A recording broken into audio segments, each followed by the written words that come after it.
വിശ്വാസത്തിൽ ഇറങ്ങിയ സമയത്ത്, വിശ്വാസത്തിൽ കർത്താവിനെ അറിഞ്ഞു, അല്ലെങ്കിൽ കർത്താവിനെ അറിഞ്ഞ സമയത്ത് ഭയങ്കര തീക്ഷ്ണതയായിരുന്നു. കർത്താവിന് വേണ്ടി എന്തും ചെയ്യണം, ഭയങ്കര എന്താ പറയുന്നത്, ദൈവമായിട്ട് ഭയങ്കര അങ്ങോട്ട് കുറേ കാര്യങ്ങളൊക്കെ പറഞ്ഞ് ഞാനത് ചെയ്തോളാം ഇത് ചെയ്തോളാം എന്നൊക്കെ പറഞ്ഞ് ഭയങ്കര തീക്ഷ്ണതയുടെ സമയത്ത് നിൽക്കുന്ന സമയത്ത്, അപ്പോൾ എവിടെ പ്രാർത്ഥനയുണ്ടെങ്കിലും പോവും, എവിടെ കൺവെൻഷൻ വെച്ചാലും പോവും. എല്ലാ ദൈവദാസന്മാരും ഭയങ്കര റെസ്പെക്റ്റാണ്, ഭയങ്കര ഇതാണ്. ദൈവത്തിൻ്റെ വചനം കേൾക്കാൻ നമുക്ക് ഭയങ്കര ഒരു ഇതാണ്. ഇപ്പോൾ റെസ്പെക്റ്റ് ഇല്ലെന്നല്ല ഞാൻ പറഞ്ഞത്, ഇപ്പോൾ വിശ്വാസം ഇല്ലെന്നുമല്ല. പക്ഷേ ആദ്യത്തെ സ്നേഹം കുറഞ്ഞു എന്ന് എനിക്ക് ഡൗട്ടുണ്ട്. അപ്പോഴത്തേക്ക് ഞാൻ ഇങ്ങനെ കൺവെൻഷനൊക്കെ പോകും, ഭയങ്കര ഇഷ്ടം. അപ്പം നമ്മൾ സ്റ്റേ ചെയ്തിട്ട് കുമ്പനാട് കൺവെൻഷനിൽ പോകാനായിട്ട് ഇടയായി. അപ്പം ഞാൻ പിന്നെ കുമ്പനാട് കൺവെൻഷൻ ചെന്നപ്പോൾ സ്റ്റേ ചെയ്യാനായിട്ട് എൻ്റെ കൂടെ ഒരു അമ്മച്ചി ഉണ്ടായിരുന്നു. അമ്മച്ചി അപ്പോൾ എന്നോട് പറഞ്ഞു, മോള് വിശ്വാസത്തിൽ വന്നിട്ട് എത്ര നാളെ? ഞാൻ പറഞ്ഞു, ഞാൻ പുതിയതായി ഇപ്പോൾ ഒരു മാസമായതേ ഉള്ളൂ വന്നിട്ട്. എനിക്ക് ഭയങ്കര സന്തോഷം. കാരണം വെച്ചാൽ നമ്മളപ്പോഴത്തേക്ക് ഭയങ്കര, എനിക്ക് എന്താ പറഞ്ഞറിയിക്കാൻ പറ്റാത്തത്ര സന്തോഷം ദൈവം തന്നിട്ടുണ്ട് ആ സമയത്ത്. ഇപ്പോഴും ഉണ്ട്, ഇല്ലെന്നല്ല.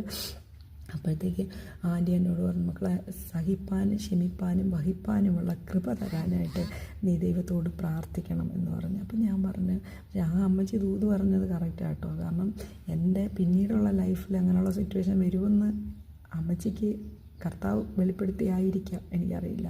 പക്ഷേ ഞാൻ ആ സമയം അത് ഉൾക്കൊള്ളാനായിട്ടിടയായില്ല. ഞാൻ അമ്മച്ചിയോട് പറഞ്ഞു, അമ്മച്ചി എനിക്കിപ്പോൾ കുഴപ്പമൊന്നുമില്ല, ഞാൻ ഓക്കെയാണ്, എനിക്ക് പ്രശ്നങ്ങളും പ്രതികൂലങ്ങളൊന്നും ഇല്ല എന്ന് പറഞ്ഞു. എന്നാൽ നീ പ്രാർത്ഥിച്ചോ അതിനുള്ള കൃപ തരാനായിട്ട്.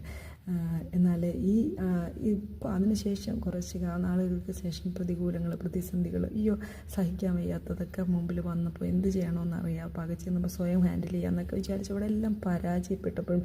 പക്ഷെ അന്ന് ഇപ്പോൾ ഒരു 10-15 വർഷത്തിന് മുമ്പാണ് ആൻറ്റി എന്നോട് ആ കാര്യം പറയുന്നത്.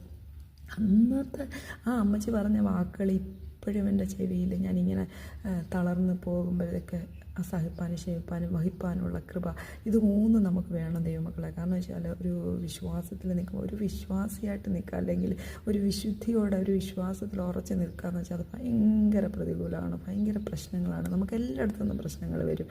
നമ്മുടെ വിശ്വാസം ചോദ്യം ചെയ്യപ്പെടുന്ന അവസ്ഥകളുണ്ടാവും. എല്ലാം മൊത്തത്തിൽ നമ്മൾ തന്നെ ഓർക്കും, ദൈവമേ ഞാൻ ഇറങ്ങിയ വഴി എന്തെങ്കിലും പ്രശ്നമുണ്ടോ, അല്ലെങ്കിൽ ഞാനാണോ പ്രശ്നക്കാരി എന്നൊക്കെ ചിന്തിച്ച്. പക്ഷേ ആ അമ്മച്ചി അന്ന് പറഞ്ഞ വാക്കുകൾ സഹിപ്പാനും ക്ഷമിപ്പാനും വഹിപ്പാനുമുള്ള കൃപ, ആമേൻ, സ്തോത്രം.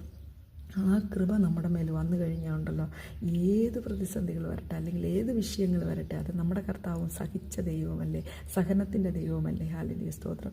ദൈവത്തിൻ്റെ പരിശുദ്ധാത്മാവ് നമ്മളോട് വീണ്ടും, എനിക്കറിയില്ല, എനിക്കങ്ങനെ പറയാൻ തോന്നിയതുകൊണ്ടാണ് ഞാൻ ഇങ്ങനെ ഒരു ഷോർട്ട് വീഡിയോ ആയിട്ട് ഇപ്പോൾ വന്ന് എന്നെ കേൾക്കുന്ന എൻ്റെ സഹോദരങ്ങളെ, സഹിപ്പാനും ക്ഷമിപ്പാനും വഹിപ്പാനുമുള്ളൊരു കൃപ ദൈവത്തിൻ്റെ കയ്യിൽ നിന്ന് നിങ്ങൾ ചോദിച്ച് വാങ്ങിയിട്ട് വിശ്വാസത്തിൻ്റെ യാത്ര തുടരുക. ദൈവം